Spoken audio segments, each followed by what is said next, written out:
Welcome to the final showdown. I just noticed in space. the egg has apostrophes in it. What is it supposed to stand for then? Wait, what? Egg period G period G period. That means that egg station is some kind of code name. What does it stand for? Oh, I don't know. Yeah, but yep. So this Let's think about it right now. feature. We gotta think of a code name. This features a boss rush. Yep, the final showdown in space. In space. Eggman's Gargantuan Gourmet. There you go. Yeah, it's like it's literally a boss rush. Like nothing really. special Yeah. You going have on. to go through all 4 bosses and then tackle the final boss in one go. Right. Luckily, they do give you checkpoints though, so. Oh yeah, but still. It's not entirely you have to do it in one run. No, but that's essentially the idea. Right. Also, the bosses before the final boss here are significantly weaker. So they take a lot less hits. Which I guess kind of, begs the question, why, if you're going to make them weaker, then why are we doing a boss rush? Because it's Eggman. Okay, boss number 3. You failed that at. You could have jumped. You could have jumped on this. Whatever. It's all right, BJ. You're a fraud, Russell. Like I said in the beginning, I'm not trying to speedrun this. Don't homing attack him. I didn't homing attack. Yes, you did. I did that time. You did the first time too. We have recorded proof that you did. I saw it. It looked like I just jumped right into it. Maybe it was a Sir. impulse. That's the impulse. That's the word I'm looking for. Good sir. Good sir. How you doing? Homing attack this boss. It should be the last hit anyway, so. Yep.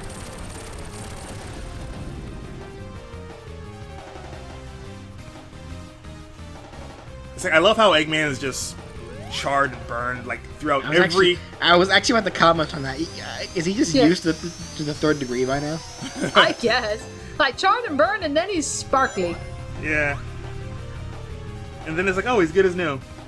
Yeah, I think, there must be, like Eggman car wash or something that he goes through after every boss. Plot twist. We're actually fighting multiple Eggmans, and the final boss is actually the real Eggman. But the real Eggman, please stand up. Oh, that would actually have some pretty hilarious merit. It's like, holy fuck. Yeah. Now he's trying to be, like, King DDD. Yeah, I messed up. How are you not able to grab all those rings when you pass through them? Because you're running too fast. No, you should be able to grab them all. Honestly, I don't get why you only grab a select amount. I mean, I wouldn't know what to tell you. Okay, now for the final boss. With this elongated sequence, which I think is kind of unnecessary. Gotta go fast. Yep. Of course, Eggman is still fastest faster thing than alive. Sonic. Yeah, Eggman, fastest thing alive. For no And it's this guy real again. reason. Actually, fun fact. That does remind me of something that some of you may recall a music animation I did regarding the Weak Hand theme song from Sonic Heroes. Oh yeah, I remember that. After I uploaded that video, I realized something that I could have done, which I actually regret not doing to this day, and that's having Eggman, like once Eggman's pod explodes as they're escaping the exploding death thing at the end, is instead of just Eggman leaving, just not showing up again after his pod explodes, as he's trying to flee from the exploding station, is have him run past Sonic as they're escaping.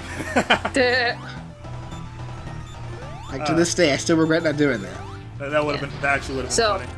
But yeah, like when it comes to this fight, this is nothing. This is relatively easy. Yeah, because his pattern doesn't change. Like he's literally. It's just you run, you take some hits, and then he tries and jumps down at you. Yeah. That's no big deal. This was when it started to get annoying for me, like in my first playthrough. Yeah. Like the second phase. The second phase was complete bullshit. He's covered in static, so you can't just jump into him anymore. Yeah, he's covered in static. You know, he can be very unpredictable when he jumps. I mean, he gives you plenty of leeway in order to, you know, to dodge. But, you know, he can be going forward. Next thing you know, oh, now he's jumping backwards. So now he throws the pattern off. And now he's throwing the fist. Yep. And when he goes down, it also comes down. And that's what you got to use to hit him. So it's like, there's so much more to pay Don't attention. homing attack. You fool. That's the best way to get 2 hits in. No, just you can get like 3 or 4 hits in if you just jump on him and then not get flown back. Because if you homing attack him, you get shot back like 50 feet. But Just yeah, as I jump. was saying, like, you know, yeah, my first playthrough, I found this one boss to probably be the most frustrating out of all of it, just because, I mean, yeah, you have all these things to consider, and it's like, it gets very frustrating, and it was, to me, it just felt like, you know, okay, with every boss we went through, like, you know, a pretty steady difficulty curve. It was like, you know, okay, they were easy, but they still, you know, they gradually got harder, you know, which makes sense for a platformer. And then it's like you get to here, and I don't know, to me, like in my first playthrough, it felt like they just decided, all right, now we're gonna make this super frustrating and annoying. And it's like they just ramped the difficulty like no other for this final boss, and it's like so frustrating watching you play this wrestle. God damn it. yeah, Why? that's where I was just Shouldn't like, be you know, homing attacking him. you know, this Well, is it doesn't where- matter. It doesn't matter anyway. Watch out, he's up to something. Right. Nope. And this is, yeah, and now he's done. But yeah, this is where I was like, oh, thank God for Road of Cards. Because if there's going to be any point when, like, with boss battles and stuff where you're going to lose lives, it's probably going to be this one. Yeah, like I said, not even 3 zones in this game that they prep you for this. Yeah, be careful. If you do miss that last hit, or if you're on the ground when he crashes in, Sonic will trip and you will die instantly. Yeah. But doesn't matter, because we cleared the final stage. That's endgame. I got through it faster if you weren't home attacking me. It's fine. And we're still collecting rings. What the fuck do we need rings for at this point? I don't know. If you collect them all, if you collect all those rings there, Sonic will actually turn into Super Sonic here. If you have all the Chaos Emeralds, that is. Yeah, there's a little throwback But to Sonic 1. Sonic. Well, Sonic 2, Russell's a fraud, so... What's your problem with me, man? He's just terrible at this game. I'm not terrible at this game. I actually went to that final boss pretty fucking quick. Bruh. Yeah, he did. You would have gone through it faster if you weren't homing attacking. I'm not trying to speedrun this game. I told you this from the very beginning. It's just Sonic! You're supposed to go fast! Anyway, that's Sonic 4 Episode 1. So, Alrighty. any closing thoughts from you guys about this game? Well, I think for the most part, they've kind of heard what we had to say as we went throughout each level. But I guess, like, judging the whole package, I actually thought this was a really good game. You know, yeah, it had its issues and stuff, but compared to some of the Sonic games that had come out before this was like, you know, it really felt like it was a step in the right direction. It was. I mean, to appeal to the quote-unquote classic Sonic fans, I feel like that this game did a really good job at doing so. Now, of course, we know that there are some people who are still complaining about this game for all the wrong reasons, but what can you do? I still think that this game really stepped up in representing what classic fans, or representing the classic Sonic fan base of way back when. Yeah. So, I really did enjoy Yeah, this. I think that might be because it's Sonic 4 and because it was going back to the classic style and everything that everybody loves so much that it's like, I think, you know, this game, if anything, was just doomed to be people being very critical from the start because it was going back to the classics.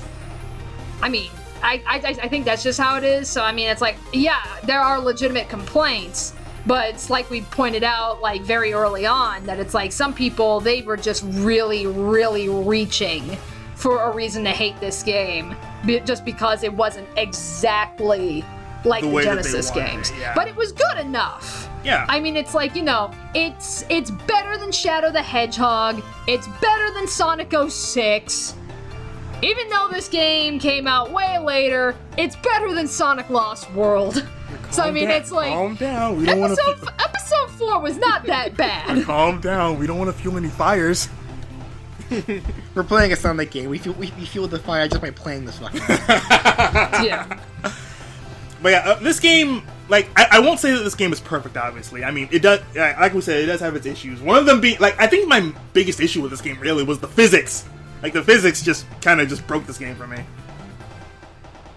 Well, I do feel that the level design was at least still well, I guess, made to I can't speak today. I'm commentating. That's a terrible idea. They did a really good job with. They made the levels well enough to fit around the physics. Mm-hmm. It's not like Sonic Genesis where they tried using the advanced engine but still kept the old level design. That doesn't work. Anyway, this is the scene that you get if you collect all the Chaos Emeralds. So this was our teaser for episode 2. I actually squealed really loud when I saw that. I was like, because I fucking love Metal Sonic so much. I love Metal Sonic. Anyway, that's been Sonic 4 Episode 1. We've been the SpiffyNeedleGeeks. And as always, we will see you all in our next playthrough. Thank you all for watching. Until next time, guys. See ya.